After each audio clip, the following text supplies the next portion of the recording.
Hello, my name is Andrew and I'm here to teach you how to fix an Xbox One bumper in case something small inside breaks and you need to fix it because it's starting to stick and whatnot. This is what you would do to fix it. First, I'm going to start off with necessary requirements. You will need a replacement bumper that you can find on Amazon or whatever your shopping place is in case like you go eBay or whatever. And then second, you will need a Phillips number 0 screwdriver.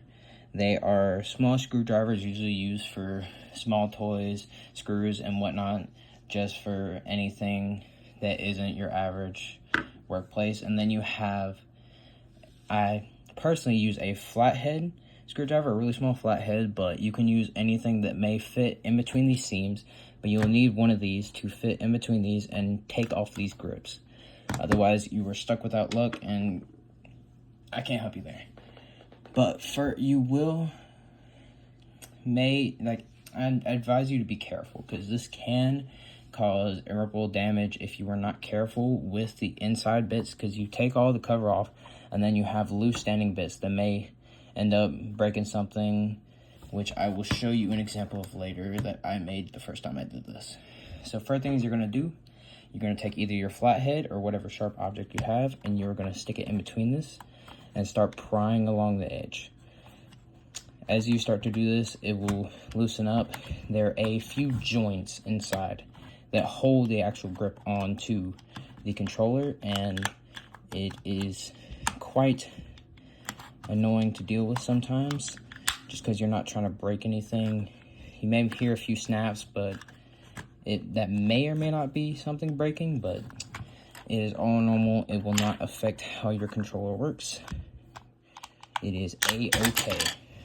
Alright, as you can see, I took off this bumper, and now you have exposed the parts. You have exposed a screw right in here, and then you have an exposed screw right here. Now we're going to copy this onto the other side, and this will allow you to expose every screw that you need to get to the next layer. Give me 1 second to fix this. Alright, so now I have both sides open. As you can see, on both sides they have the same screws. It is hard to tell because I have terrible positioning for my flashlight. And then second, I'm going to have you take off the battery cover, and you'll see under here you have the warning label. What you're going to do is you're going to tear through that. You don't have to worry, that's going to happen if you tear it off. And then you'll see inside there's a 5th screw along with these 4. So what you're going to do is take your Phillips 0 screwdriver, and you're going to screw all of them out. Some of them are real weird about screwing out, so be wary of that, and do your best to not lose these, as they are vital to keeping your controller together. I would hope you would know that. And also, be careful. You may strip the screws like I did the first time. You may strip the screws. That is okay. What you need to do is get a rubber band, and then you'll stick it in between the screwdriver and the screw, and it'll give you extra traction to screw out. Now, occasionally I will just use the Phillips or the flathead, because it is sometimes much easier than trying to search around my house for a rubber band, because we do not have rubber bands anywhere.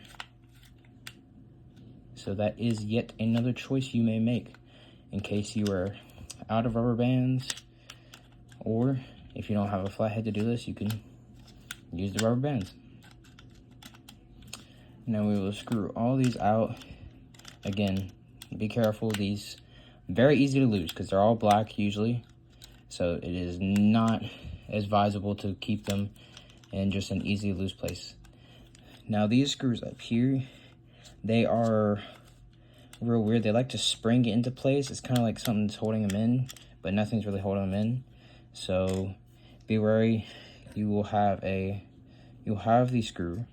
It's about as short as the other ones, but inside it's kind of tractioned, and so it'll keep getting pulled back in.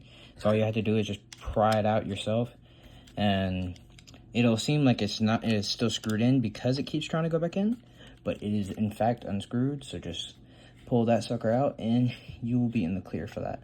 These bottom ones, I think, suffer the same fate as well. I am not too sure. Give me 1 second to get this all done.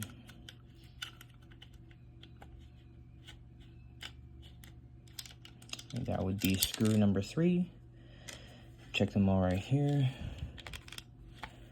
Then we have screw number 4. It is very, very annoying to deal with strip screws. Again, I cannot stress enough, please be careful with your screws. You do not want to strip them.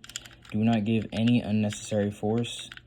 Just try to be reasonable with your pressure, and you will not have to deal with strip screws. And I'm sorry if you don't know what strip screws is. Stripped means the metal inside the screw, the little grips that hold your screwdriver, they have been worn down so that they will not hold the screwdriver grips anymore. I will show you in just a second what I mean, but the screwdriver, unlike the flathead, has multiple different levels, and it all kind of comes down to one point, kind of like a pencil. And so it will grip, but if the screw is stripped, then it will not hold as well. As you can see right here, it is not like the flathead. The flathead comes all the way down and is even on all sides. As you can see, it comes down and then points to one point. And so whenever you come into the screw, it won't grab as easily. So it'll point in, but the little bits don't reach as down, far down as a flathead, you know? And so what we will do, that will remove the top layer. So be careful. As you can see right here, this top layer, just take that off. Be careful of the vibration.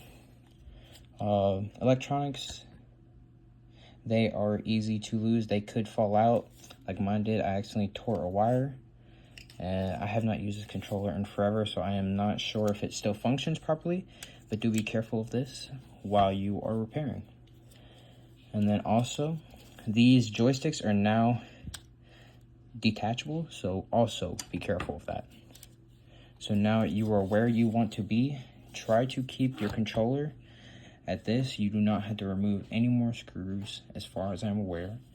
So what you will do is, you see his, you will see it is connected by these two little pegs. And so what you will want to do is lift it off of the pegs and then kind of shimmy it off,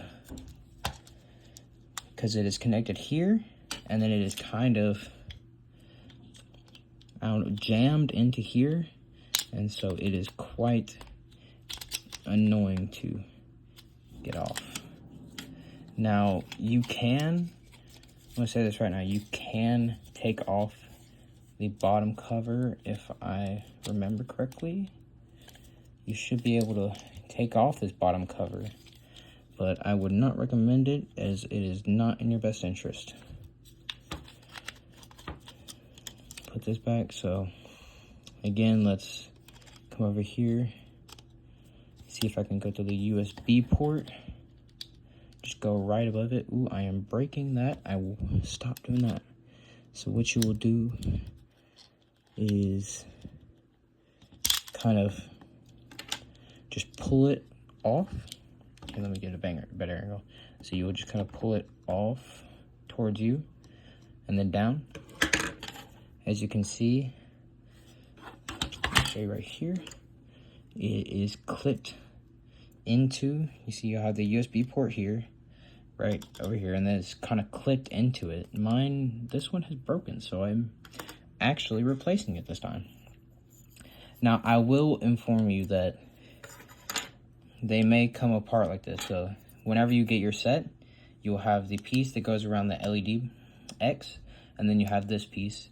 So what you will look at here is we have, inside here, we have a little few notches that you can match this into it. So you'll see these two notches right here and here.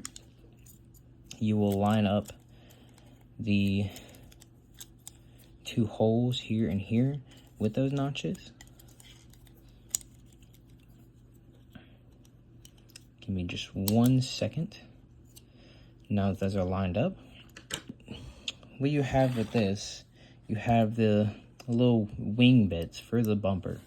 So what you have right here on the Xbox controller is little itty bitty, I don't know what to call it, kind of slots for it to enter to. So you'll enter these wings into the slot. You see, whenever you have your controller like this, these triggers will sometimes like to go all out. So you see how this one is still your normal one, it's all in, but this one, a little piece inside has kind of pushed itself out. And so what you got to do is kind of maneuver that back in. As you see, that little thick piece is now inside there. And so what you're going to do, while still carefully keeping it level, is try to again reassemble that. You're going to have it aligned like this. You're going to have the little wing bits sitting inside of there, sitting inside of that. You're going to have these little side bits. They should kind of insert inside of there, not exactly like clip onto anything, but they should be located inside of there. You'll see the little bits, and then you have this little slot for them about here. And so you just gotta make sure that gets in there. Again, we're keeping the trigger in place so that it will still click after you're done, and you won't have to retake it apart and put it back again. Again, we're gonna line up these little prongs. We're gonna line up these little prongs with down here, you know, make sure that's all nice and lined up. And then we are yet again going to push